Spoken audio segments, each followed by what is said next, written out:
Hello, it was on this day in 1966 that an article was published in the London Evening Standard, an interview with John Lennon, in which, among other things, he said that he thought the Beatles were more popular than Jesus. The remark was hardly noticed in this country, but the Americans took real umbrage, and there were protests and burnings of Beatles records and so on, because they thought that what he meant was that what the Beatles were offering was more spiritually valuable than what Jesus offered. And of course that isn't what John Lennon was saying. I think he was simply saying that in the West, at least, the more people followed the Beatles than followed Jesus. Probably not totally inaccurate at the time. But it made me think about the nature of popularity and how insidious it can be. I think as individuals we like to be liked, we like people to enjoy our company, and we like the kind of boost to our egos that we get when people are fond of us and like us and we make them smile.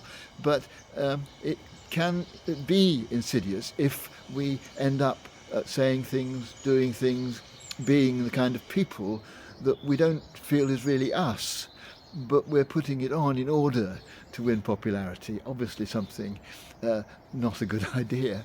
But also I think popularity in terms of the way we are within groups and in society and in politics with political parties and so on, it's easy to follow the trend, to notice that other people are enjoying something and want to be part of it. And this may be a good thing, because often other people are able to share with us something that is really valuable and good. But sometimes it's more the pull of the crowd, that there's something in our human psyche that makes us want to be part of a group. It's maybe something to do with survival and being safe, being secure originally, but it's become something which is very much part of the way we human beings behave. And again, it's not altogether safe.